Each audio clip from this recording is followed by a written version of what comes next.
Halo semuanya, pada kali ini eh, saya ingin mempresentasikan untuk tugas personal atau mandiri tentang pengukuran antena.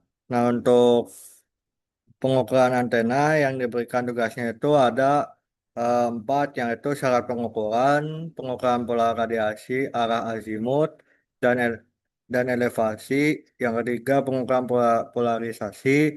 Yang keempat itu pengukuran gain menggunakan dua antena dan tiga antena. Nah, untuk pada kali ini saya ingin bahas tentang syarat pengukuran antena. Untuk yang pertama, kondisi far field. Jarak ukur arus memenuhi R sama dengan 2D kuadrat per lambda. Serta disarankan R eh, sama dengan 5 lambda dan R sama dengan 1,6 D. Agar amplitudo dan fase lebih merata. Yang kedua tuh lingkungan pengukuran bebas pantulan. Yang artinya pengukuran dilakukan di anechoic chamber atau outdoor atau far-field range atau compact range supaya pantulan tidak mengganggu hasil. Yang ketiga itu ada namanya isolasi interferensi RF, yang artinya area ukur dijaga dari sinyal luar menggunakan shielding atau Faraday cage atau lokasi yang minim interferensi. Yang empat itu kita harus menentukan kalibrasi dan SNR.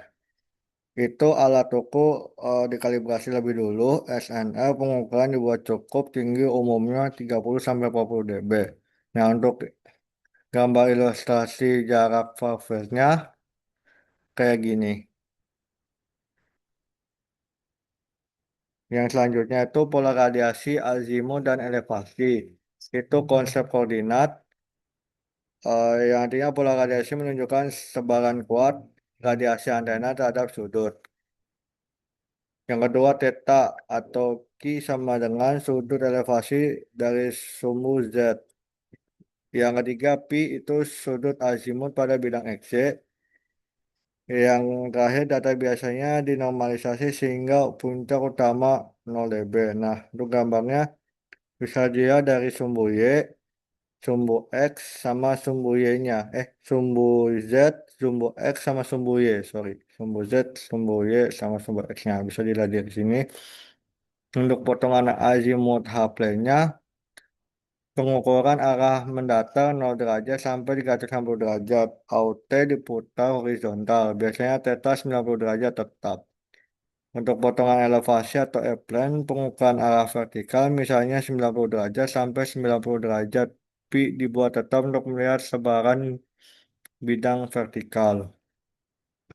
Nah, untuk pola kadasi setapkan parameter, untuk tetap pengukurannya dari sumber ke AUT atau rotator. Jadi sinyalnya bentuknya kayak gini. Dan AUT diputar bertahap, misalnya tiap 1 sampai 5 derajat, level daya terima dicatat pada setiap sudut, lalu diplot dalam bentuk polar atau rektangular. Nah, untuk HPBW-nya, lebar bekas pada titik min 3 dB dari puncak utama. Untuk SLL-nya, side lobe tertinggi terhadap main lobe. Untuk F atau B rasionya, rasio arah depan terhadap arah belakang. Untuk nolnya, titik minimum pada pola radiasi. Nah, untuk polarisasi konsep dan aksial rasionya, untuk elips, kita menggunakan elips polarisasi, Emin sama Emax. Rumusnya tuh AR sama dengan Emax per Emin. Yang artinya ARDB sama dengan 20 log 10 Emax per Emin.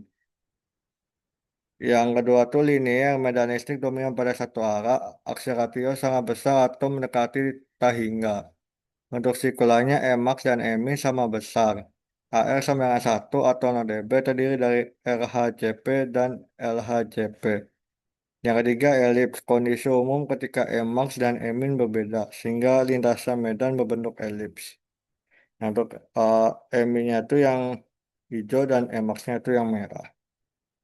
Nah, untuk polarisasi metode pengukuran, spinning linear method, yang artinya Yang pertama, antena sumber linear dan auto dihadapkan pada kondisi Fugger. Yang kedua, antena sumber diputar 0 sampai 360 derajat pada sumber propagasi. Yang ketiga, daya terima auto direkam terhadap sudut putar. Yang keempat, akseleratif dihitung dari selisih Pmax dan Pmin. Untuk gampangnya kayak gini, Fuggernya. Untuk sumber P0 sampai 360 derajatnya. Dan pola AR atau kelompoknya gambarnya kayak gini. Nah, untuk AUT-nya kayak gini. Nah, untuk uh, gain, pengukuran gain kan tadi ada dua antena dan sama tiga antena. Nah, kita sekarang mencari dua antena terlebih dahulu. Nah, untuk dua antena, persamaan transmisi phase-nya PR per PT sama dengan GT dikali GR kali Pi per 4PR kuadrat. Karena antena identik GT sama dengan GR sama dengan G.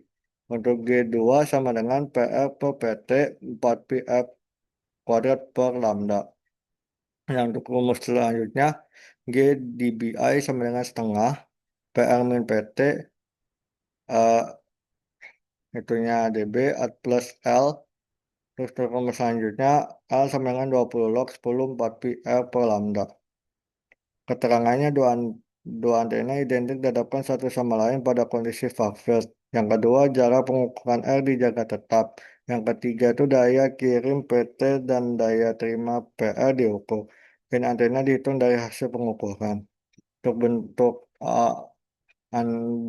dua antena tuh kayak gini, jarak antena R. Dan untuk tiga antena diukur berpasangan. Jadi rumusnya GI plus GJ sama dengan L min AG. Dan rumus selanjutnya GA sama dengan L min AB min AAC plus ABC per 2. Untuk GB sama dengan L min AAB min ABC plus AAC per 2. Untuk rumus GC-nya L min AAC min ABC plus AAB per 2.